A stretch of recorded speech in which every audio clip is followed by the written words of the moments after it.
자, 그러면은 엄마 아빠 실망이다. 와이프부터? 나부터 할까? 엄마부터? 그래, 나부터 할게. 내가 이제 느끼는 정도만으로 가면 되지. 이 책은 2012년도에 첫 출간된 지금 마흔이라면 군주론이라는 책입니다. 시대를 뛰어넘는 세상과 인간에 대한 통찰이라고 해서 이 제목이 마음에 들어서 이제 군주론은 이제 많이 들어보긴 했는데 이게 되게 어려운 책일 것 같아갖고 군주론이라는 책 자체에 대해서 이제 뭐 관심을 안 뒀죠.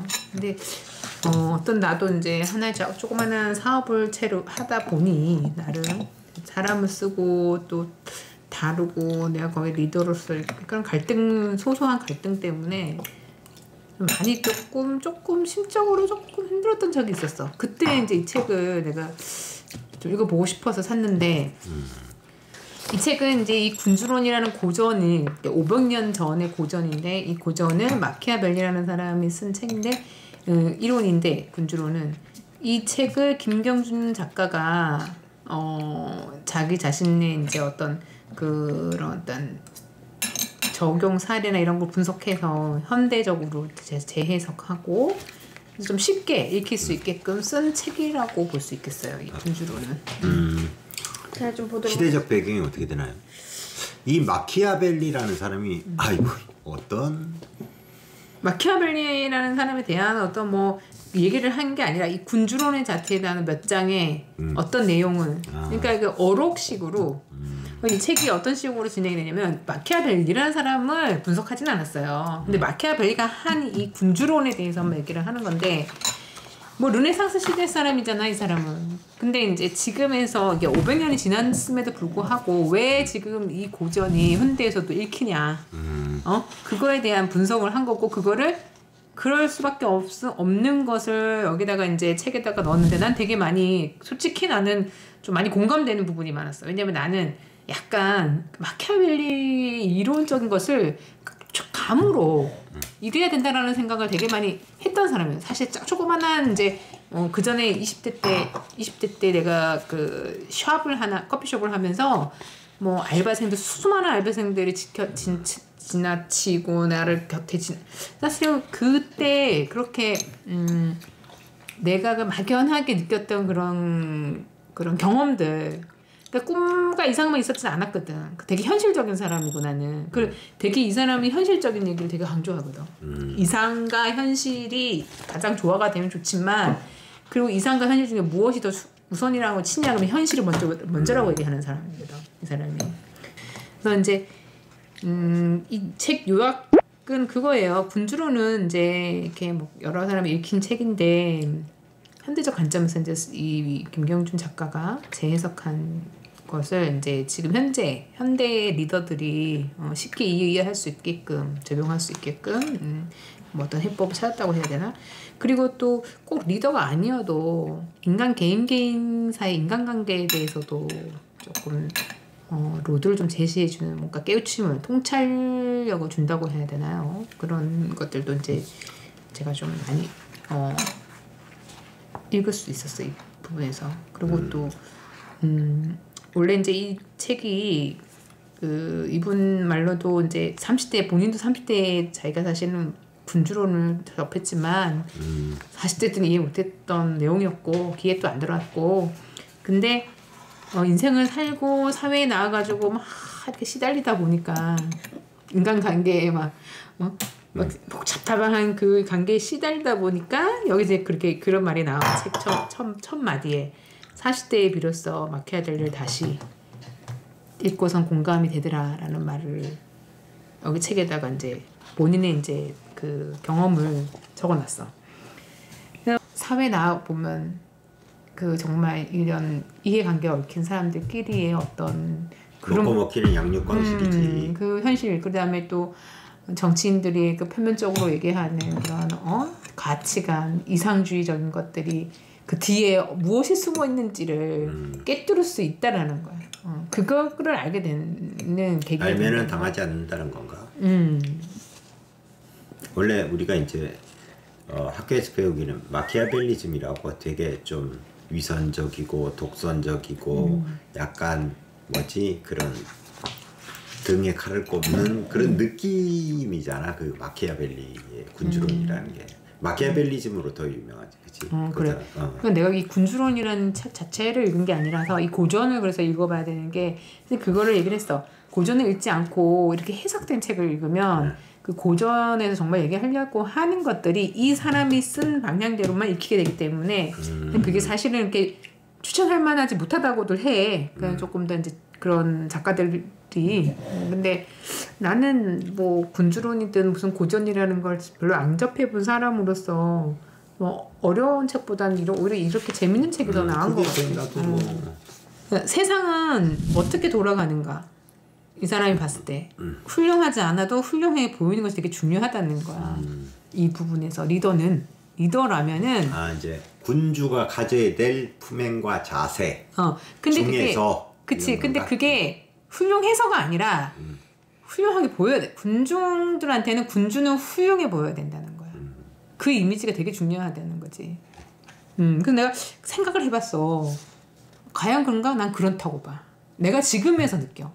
난 예전에는 내가 되게 왜 리더라고 꼭 그렇게 권위적이어야 되나. 근데 권위하고 또 다른 거지. 이거는 권위적이지는 않지만 모든 걸 다 이렇게 어차피 우스워 보이면은 등에 칼을 꽂는 것 같아. 아무리 가까운 사람도.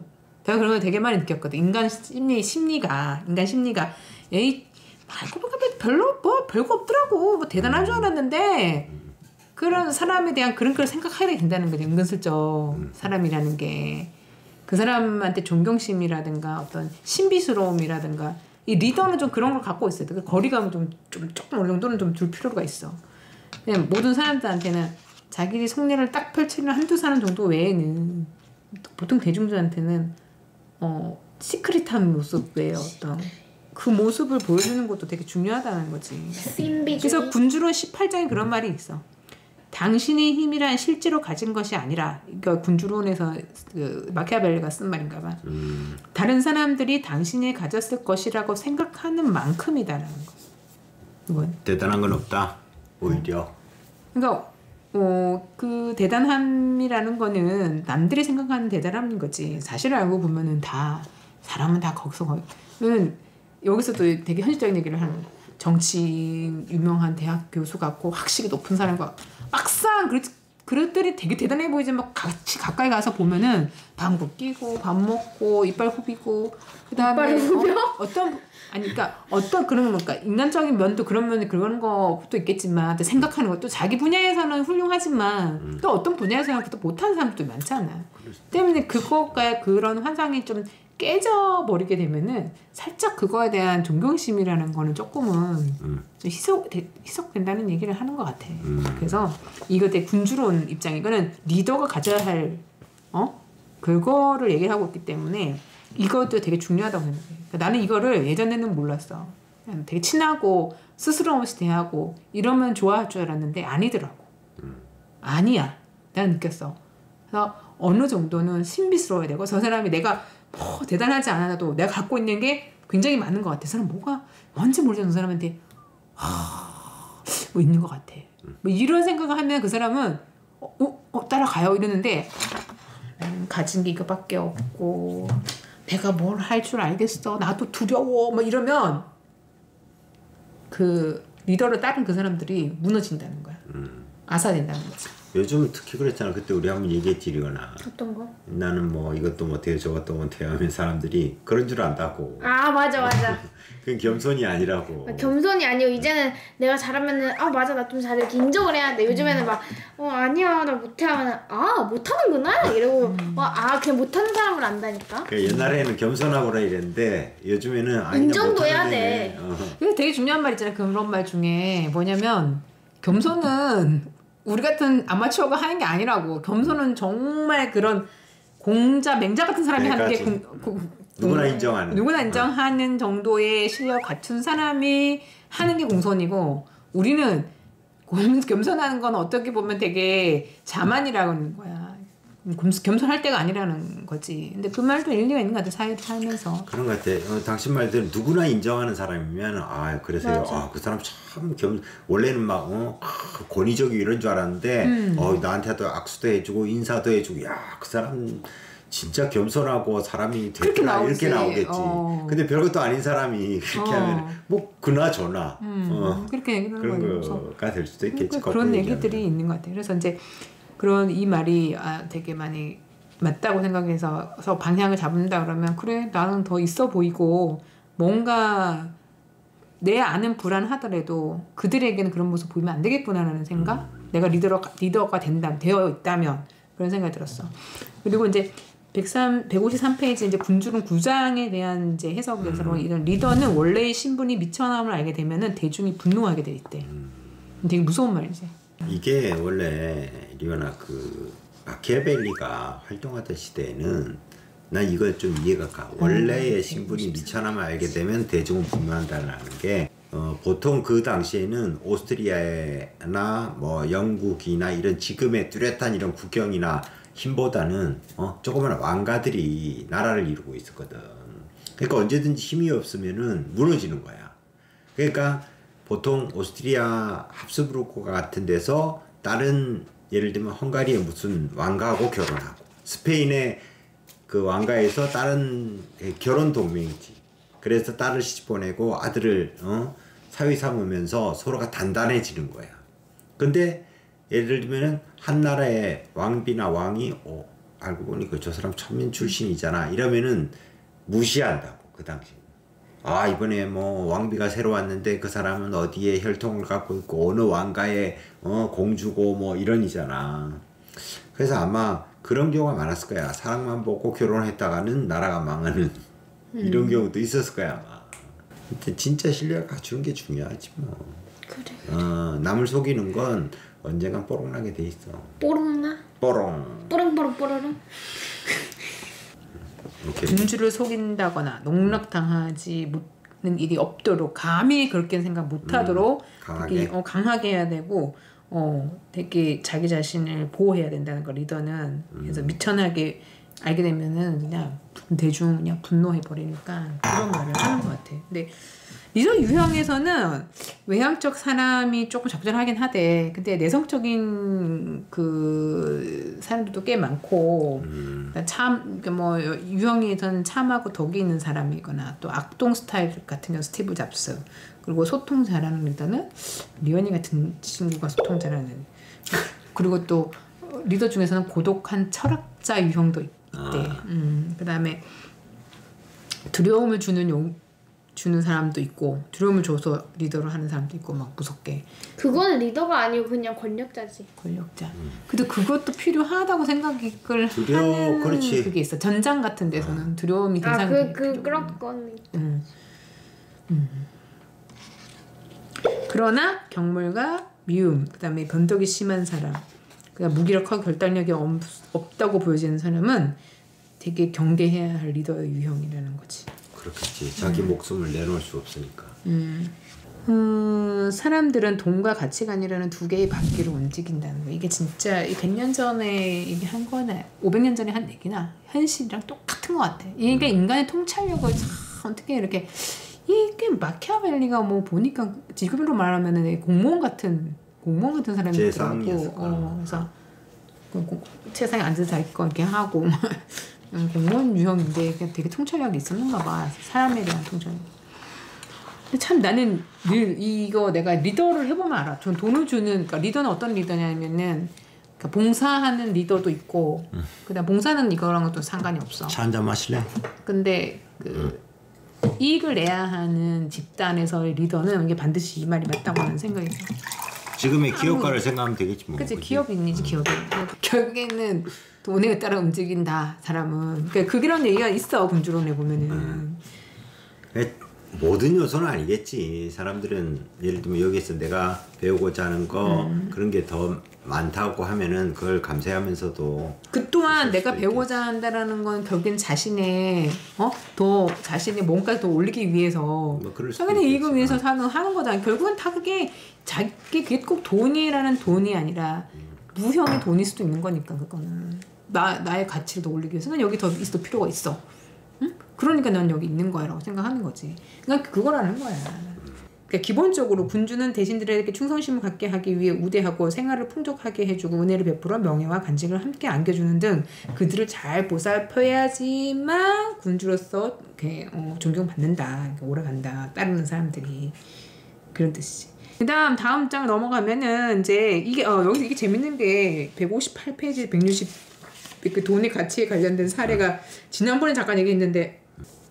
인앤아웃 버거라는 샌드위치랑 토레타 망제라는 그 업체가 버거 회사랑 정말 샌드위치 업체인데 얘네들이 이제 그러잖아. 그 업계보다 가장 파격적인 조건으로 연봉이 막 거의 막 엄청나게 막 시급도 막 남들에 비해서 다른 업체가 1.5배면 뭐 3배 주고 막 이런다는 식으로. 그래서 이렇게 해가지고 완전히 질 좋은 샌드위치 이미지가 완전 좋은. 그만큼 투자하고 직원들한테 자기가 직원들한테 더 많이 투자하는 거지. 자기가 이득을 덜 취하고. 그렇게 해가지고 성공한 프랜차이즈 회사를 유럽 쪽에서는 뭐 스타벅스도 그런데. 그리고 그때 제드 마케팅 얘기할 때. 그때 한 얘기. 그렇지.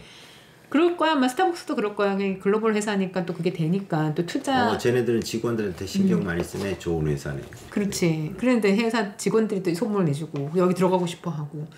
근데 그거는 사실은 자본이 많으면 난 가능한 거라고 난 생각이 들어. 이게 사실 자본 없이 시작하는 유통망이 확보되고 캐시플로우가 굉장히 잘 돌아갈 때. 그렇게 이제 돈이랑 이제 돈에 관련돼서 이제 경영을 하는 사람들이 꽤 많은 성과를 냈던 이제 사례들을 이제 많이 이제 보여줬어. 그래서 그리고 요즘의 사업가도 얘기를 같이 하는 모양이네. 그래서 물질은 필요 조건이고 가치는 충분 조건이다. 이거 그게 무슨 말이겠어? 물질은 필요 조건, 필요 조건이랑 충분 조건에 대해서 알아? 무슨 말인 것 같아? 야, 뭐가 필요 조건이고 뭐가 충분 조건이라고? 물질, 그러니까 돈. 그 다음에 가치관, 정신적인 가치관, 그러니까 우리가 생각하는 뭐 나의 생각, 너의 생각에서 비롯되는 신념, 나의 삶의 신념 뭐 이런 거지. 물질이 필요 조건이라고? 왜냐면은 꼭 있어야 되니까. 꼭 필요한 거, 그지? 꼭 대체할 수 없는 게 필요 조건인 거잖아. 충분 조건은 이건 아니어도 괜찮지만 하면 훨씬 더 좋은 거. 뭐 그런 충분하다 이거지. 플러스 말 그대로가. 우리가 이게 책을 많이 읽어봐야 되는 게 문해력이 요즘 되게 많이 얘기가 나오더라고. 애들이 이해를 못해서 그 말 자체를 어려우니까. 그래서 그런 부분들이 되게 중요하다. 그리고 또 이제 넘어가서 원칙 없는 선행은 불만의 원천이다 이런 말이 있어. 이게 뭐지? 성경에는 오른밤 맞으면 왼밤도 되라는 되게 유명한 구절이 있거든. 무조건 사람들한테 선행을 베풀어라는 뜻인데 하지만 세상에 이렇게 살 수는 있는 곳이 아니야. 설령 개인은 그렇게 살 수 있다 해도 조직은 그리고 리더는 달라. 오른밤을 맞아서 왼밤을 내밀었더니 상대가 오히려 나를 만만하게 보고 몸무게를 들고 나올지도 모르는 것이 현실이다. 맞아. 한 대씩 돌려줘라 최소한 이건가? 그러니까 현실 세계가 그렇다는 거야. 그리고 이제 리더가 선행으로 아랫 사람들을 보살핀다고 하더라도 모두가 고마워한다는 것도 없어. 그런 법이 없어. 그렇기 때문에 사람들이란 자신들의 입장에서 사물을 바라보기 때문에 리더의 선행에도 불만을 가지는 경우가 많지. 아우 저 사람 왜 저렇게 착해 빠졌어? 착한 것도 불만인 거지 이제. 그러니까. 리더가 베풀 때 분명한 원칙을 유지하지 못하면 리더의 선행이 오히려 조직 내 구성원들 간의 갈등 원인이 된다는 거야. 그래서 원칙 없는 선행은 결국 모두를 불만에 가득 차게 하기 때문이다. 두 가지 실험을 해. 한 선생님은 처음부터 되게 친절하고 뭐 애들은 다 원하는 거 다 들어주고 하루 한 번 안 되고 막 이런 선생님이 있고, 한 선생님은 처음엔 애들한테 눈길도 안 주고 막 이러다가 어느 순간부터 애들한테 칭찬도 하고 야단만 막 치다가 어느 순간에 오 좋았어 뭐 칭찬하고 막 이러면서 그때부터 조금 더 이렇게, 그러니까 그 선은 뭐 나쁘지만 나중에 되게 잘하는 사람이 좋은 사람이라고 판단할까, 아니면 처음부터 계속 좋게 한 사람은 좋은 사람 판단할까? 애들은 처음부터 좋게 그 실험에서 어떤 사람이 더 좋은 선생님인 것 같냐라고 했을 때, 좋은 선생님의 조건인 것 같냐라고 했을 때 그 사람을 얘기했다니까. 나는 이해가 가. 왜냐면 좋은 선생님 말을 안 듣고 난 공부하고 싶어도 애들 떠드는데 제재도 안 하고 좋은 말만 하고 분위기가 안 되거든. 학업 분위기가. 근데 애기들이라며. 그게 애기들 아직 그런 애기가 아니라 뭔가 학교에 인간이 다니는 이거는 애기들이지. 본능적인 거를 실험을 한 거야. 그러니까 뭐 이성 다 배제하고. 근데 나는 그 말도 맞는 거야. 사람은 저 사람이 나한테 저렇게 했을 때는 화를 냈을 때 이유가 있구나라고 생각한다는 거지. 나를 위한 거구나라고 생각해서 저 사람 좋은 사람, 그래서 좋은 사람이라는 그런 논리를 세운 거가 되는 거 어느 정도 은연중에. 처음부터 좋은 사람은 좋은 게 아니라 그냥 친절한 거지. 전 나를 위한 건 아니겠지. 저 사람 그냥 원래 친절한 사람, 원래 좋은 사람. 원래 이 허신은 원래 유토피아를 건설하려는 사람이고 우리를 위한 게 아니기 때문에 넌 더 내놔야 돼 이거야. 이거 똑같은 거라니까. 그렇지 않아? 그러니까 우리 또 그러니까 여기서 얘기하는 건 마냥 내가 좋다고 결과가 좋은 게 아니란 얘기지. 그렇겠죠. 그런 얘기를 많이 하지. 우리가 인생을 살면서 여기서 이제 그런 얘기가 나와. 현명한 리더는 진지한 잔소리꾼을 옆에 둔 사람이라는 거야. 군주론 23장에 그런 말이 나와. 현명한 리더는 진지한 잔소리꾼 옆에 있나요? 리언 아빠는 어떻게 생각합니까? 여기 있습니다요. 여기 있습니다. 우리는 성공하겠네요. 나 때문에. 나에게는 누가 있을까요? 당신이 되어줄 겁니까? 당신이 되어줄 겁니까? 우리 엄마만 믿겠습니다. 그래 저도 그렇게 하겠습니다. 저희 둘 다 동감입니다. 오늘 이 책을 읽은 보람이 있군요. 자, 여러분들이 그렇게 생각해 준다면 네. 더 열심히 분발해서 잔소리를 하겠습니다. 헐, 결론이 그렇게 나나. 세상을 얻을 때 필요한 사람 5명이면 충분하다. 세상을 얻을 때. 예를 들어서 네가 대통령을 한다. 아니면 네가 조직에서 최고위 CEO가 된다. 내 조직이 필요하다. 5명을 잘 선택해봐. 누구냐? 한 명은 너한테 스승이 있어야 돼. 스승. 너를 정말 생각. 스승님은 제자를 사랑하니까 그런 이렇게 현명한 스승님 계시는 게 되게 중요하고 스승님. 한 명. 그다음 한 명의 책사. 책사가 뭐야 책사? 책사가 뭐 기획 책 많이 읽는 전략가지 전략가. 전략가 같은 사람 이제 학교에 확실히 회사로는 기획실 같은. 책사. 그러니까 전략적으로 잘 뭔가를 하는 사람 필요. 이때 찾기 어렵게도 책사. 그다음에 3명의 분신만 있으면 된다라는 말이 있대. 자기하고 똑같이 일을 할 수 있는. 그러니까 삼국지 얘기를 자꾸 나오는데 삼국지의 그 유비의 책사가 누구야? 리언아. 제가 몰라? 제갈공명이잖아. 그러니까 책사가 필요하니까 그건 3번씩이 알아. 나가서 삼고초려라고 그러잖아. 제갈량을 찾아갔는데 없어. 어디 떠나갔어. 만나주지도 않아. 3번이나 가서 공을 들여서 책사를 얻었는데 그게 제갈공명이야. 그러니까 책사 그만큼 중요하다라는 거야. 중요하지. 큰 뜻을 품으려면. 192페이지는 군주론 9장에서는 위기가 닥치면 배신은 입상해야 된다. 이게 이제 그 말이 그 말. 충성 평화 시에는 모두가 다 내 편인 것 같지만 막 충성을 맹세하고 리더한테 막 그런다는 거지. 군주한테. 근데 이제 위기가 닥치면 배신이 일상화된다.